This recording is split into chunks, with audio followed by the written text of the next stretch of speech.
Tristan? No, it's fine. Okay, so basically, I want to start off by saying that recruitment is the beginning of the pipeline. You have to understand, as we're talking about, okay, well, there's metrics of level 2, how many kids go on a level 2 trip and level 1 trip. Well, that starts all the way back on how many kids do you recruit initially. So what we're looking at is the more kids that you can meet, the more people you can pull off of, the campus. That's how it's going to feed into how many kids go on Maimonides and how many kids come on a level 1 trip and how many kids, can go on a level 2 trip and ultimately how many kids are going to go on to Yeshiva Seminary. So to that end, there's really two elements to recruiting on campus. Number one is people, number two is process. So I want to start with process, particularly because it's, for me, something that I think I've developed over the last number of years with the help of great mentors like Rabbi David Markowitz and Rabbi Josh Winter.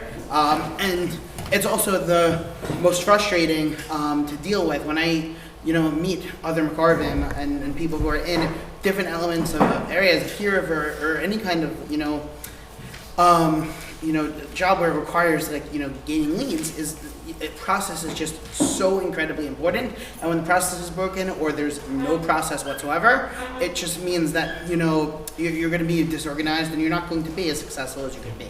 So to that end, we've set up a system where the end goal is to get as many meetings as possible with the rabbis and leads for the rabbis, but ultimately, ideally, meetings where the rabbi has had to do nothing but text the student where to meet them and show up. Yeah. I'm going to interrupt for a moment. I'm just going to ask, just people understand who's speaking from us. Like, Josh, can you give a little appreciation of what Keith's capabilities, what he does, and what he accomplishes for Torah New York, so people understand where his expertise is coming from? So Keith was several years ago one of the trailblazers, certainly for us, and he was a student on campus with us in Albany, and developed a passion for getting his friends to come on our programs, and specifically Maimonides and then Israel trips, and Birthright, and a lot of our other trips, and at various points was recruiting many full buses of Birthright, and was many is like, just what's many? Let's say a dozen buses in a season full of a dozen buses in a season. And being flown around by the OU and whatever to other campuses, maybe campuses that didn't have rabbis at the time or whatever, and flown around with a team of students and developed a system for how to incentivize students in order to harness their power to fill these buses and get numbers. And so definitely someone who's a trailblazer in the arena of student incentives and starting to develop a system that can actually work and actually start to get leads, not only on a local level, but also on a national level. As I was saying, so I'm starting with the process. So if I want to look, I'll take as an example, University of Buffalo is the campus we started just this past September, and currently we have about 50 students coming every week to Maimonides. So that's a campus where, essentially we're starting with nothing. We had one student there that we knew who came on other trips, and we're going to start, using that student to then branch out to other students. And a lot of that's going to have to come through recruitment. So the process is such that we're going to recruit in two ways. One is dorm storming. Number two is canvassing. Number three, going along canvassing, is tabling. I'm not going to get into the specifics of those. You can speak to me because it's just the time constraints to speak a lot about what goes into each one. But there's, three primary ways that we can do recruitment on that campus. Once we meet a student, the question is, what do we do then? So once we meet a student, we have a system we built on our website, which goes into Salesforce. It's taken us many sort of inclinations of this system to get something that I feel very satisfied with without duplicates and, being able to move from semester to semester. But essentially what will happen is we meet a student, our recruiter goes onto asianwide.com/recruiters, fills out a form of name, email, phone number, the campus that they're recruiting from, and the basic interest. Are they interested in Birthright? Are they interested in Maimonides? What's basic level that they're at? So then the rabbi knows how to follow up. And that's step one. So every person we meet goes into that system, gets logged, and we keep them as a lead in Salesforce. For those of you familiar with Salesforce, Once the rabbi meets them, they become a contact, somebody that the rabbi can then continue to follow up with as a contact, but we'll have a continuous pool of leads that we can go from semester to semester. Anytime we meet somebody, we have a list. So in Albany, we have 1,100 leads of current students who, like, if once they graduate and we know that they've graduated, we'll remove them because we contact them once every 6 months to say, hey, maybe you weren't interested last semester or maybe you're interested this semester. So we can go and continuously build up leads and then ideally convert those leads into contacts. The quickest way to convert those leads into contacts is through meetings. So I said before, we want to make it that the rabbis need to do nothing except show up and text the student, where they are for the meeting. So we have a system which I don't think anyone else that I've spoken to uses. Maybe people have something like this, but we use You Can Book Me. Every single rabbi, Rabbi Ackerman, A. Ackerman, that You Can Book.me. D. Grant, that You Can Book.me. Any of their current students and any of our recruiters can go on that website, see it's synced to their Google Calendar, so they can see what is available and when, and they can put in, okay, Steve, you're interested in meeting about the Humanities program, you're interested in meeting about the Israel trip, or you're interested in meeting about Birthright, great. So, when are you available? Oh, this is when the rabbi is available. Available at this time? Great. I'm going to put it in. Rabbi gets a notification. The student gets a notification. They'll both get reminders about it. The name and email and phone number go into that. So the rabbi just sees, it's Tuesday.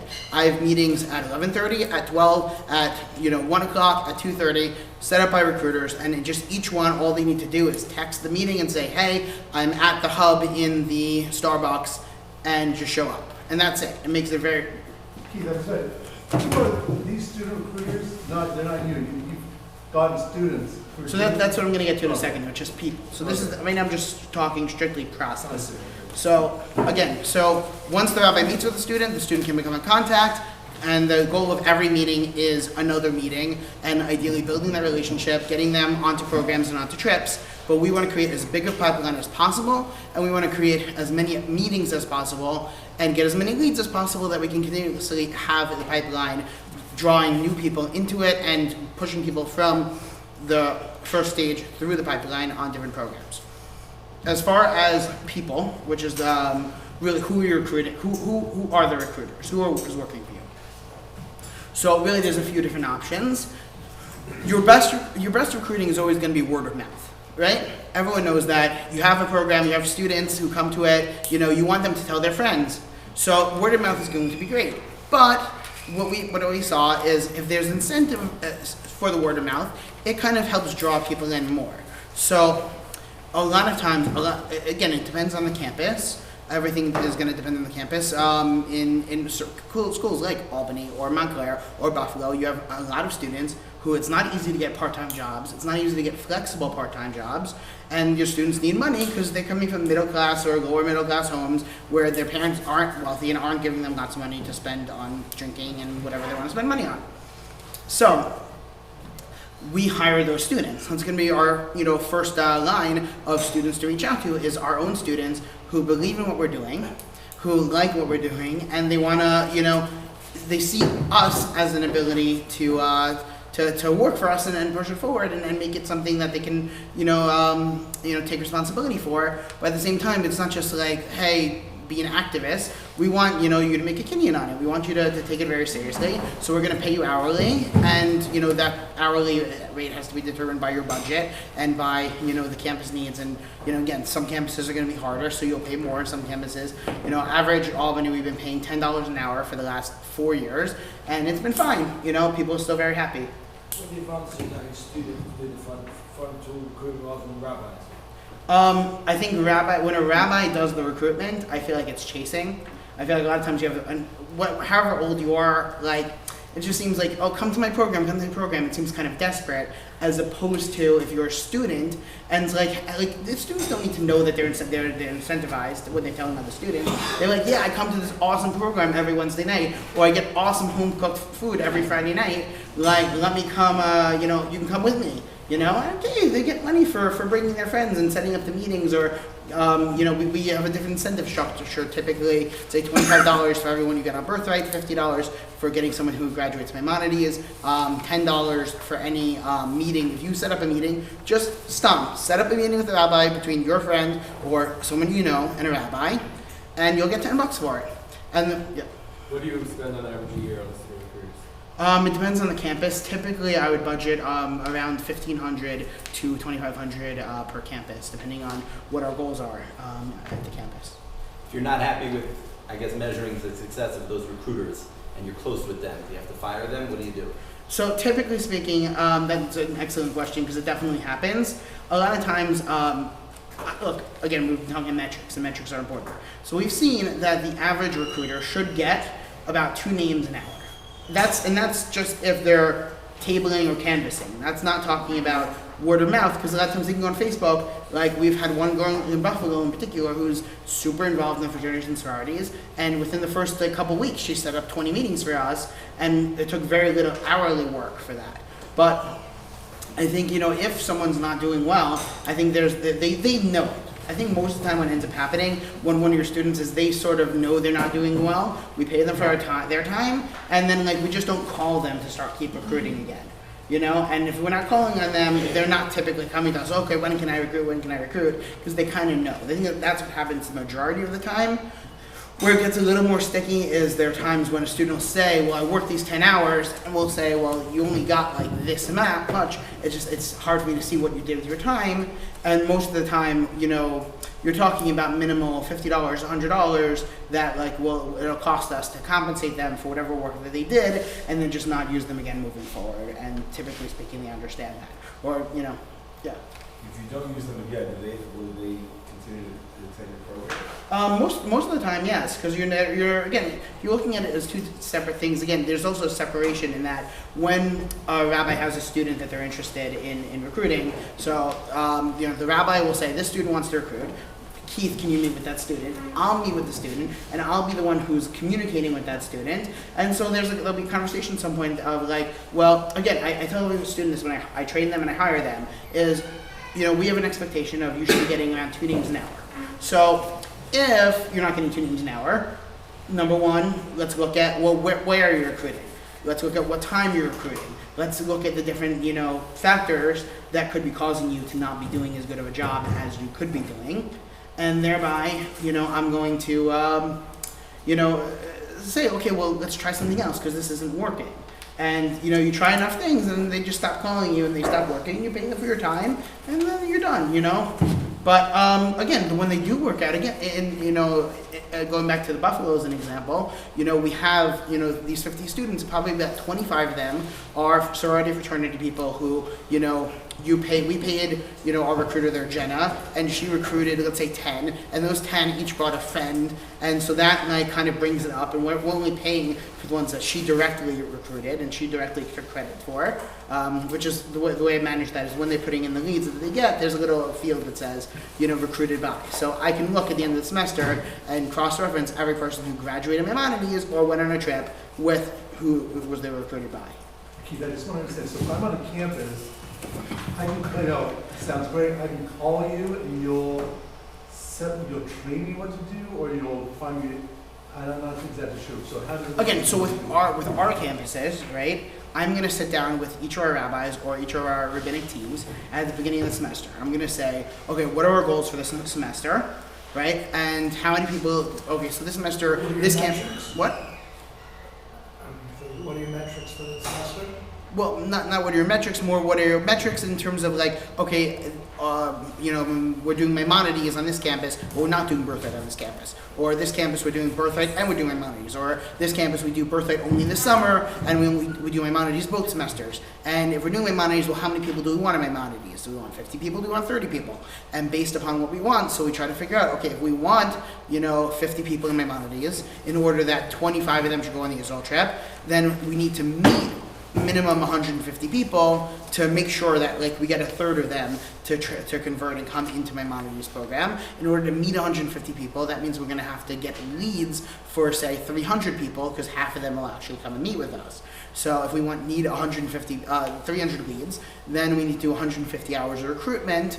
If we're just pulling strictly from people we meet on the street, then we need to do 150 hours of recruitment. Obviously, we also always get word of mouth, and the word of mouth are the stronger ones, and we can incentivize people, you bring your friends, that's easy bonus money for you, besides the $10 an hour, and from getting those. So there's multiple avenues, multiple revenue streams for the students and for the recruiters, and for people who don't want necessarily hourly pay, they can just say, okay, I'm bringing, we had a student who brought 5 of his friends on Poland. We were paying $100 for each person you recruited for Poland, and so 5 friends, people that we had no shaykhs to whatsoever. They were great kids. The rabbi met with the kids. The rabbis have, since coming with us in December, these have been regulars at the Rabbi Shabbos table. And it was just from one of our students getting 5 friends who wanted nothing to do with us before Poland. So happily, we'll pay him $500. And he brought those students to us, and he didn't do any hourly work. It was just, the recruiting bonuses. How do you instill in the recruiter the certain thing that you're looking for? In other words, obviously, hashkafically, there's a wide gap between what the rabbi is looking for and what the recruiter is looking for. How do you sort of frame? The only campus that this is really a problem, I'm sorry to interrupt. No, go ahead. The only campus that's really a problem for us, I would say, is Brooklyn College, because Brooklyn College has a lot of frum kids and a lot of frum-ish kids and whatnot. But the only really other problem that we could encounter is if they get kids who are not luckily Jewish. Whereas we don't again, it depends on how far along the recruiter is. If the recruiter is somebody who's ready to go to seminary or has gone to seminary and is holding, so then yeah, and we've had those types. We have yeah, so we've had those types who we can be straight with them and tell them look, this is what we're looking for. And then there are the others where it's okay, well the rabbi has to interview them. And there's a million reasons the rabbi can disqualify somebody. So at that point, we've paid them for their time of recruiting, and we've paid them $10 setting the meeting, because we don't know until the meeting's happened that the person's not lawfully Jewish. But that's the end of it there. We're not going to accept them on the trip just because. But really, in places like Albany, in places like Buffalo, in places like Stony Brook, you're getting white, Ashkenaz Jewish kids from secular middle class homes. And it's just the other dynamics and the other demographics don't really exist on those campuses. So, last question. So who manages the recruiters? Is that you or the rabbi in campus? So it's a combination of both, I would say. In some campuses, the rabbis can take more chayas. In Albany, we had Rabbi Block, which this as some of our campuses are growing and the department is growing, some of our campuses need more attention than others. So this semester, I spent my time going more to UConn, and I made multiple trips to Buffalo, and I'm dealing more with the day-to-day and what's happening in those places. And whereas with our other campuses where the network's a little more established, some of the recruiters have been working for us for already 2 or 3 years. I would deal with Rabbi Block on a day-to-day basis, and he would be dealing with recruiters. So it really depends on the model. It depends on how big your campus is, how big your network is. It's a great time. I'm going to stop here.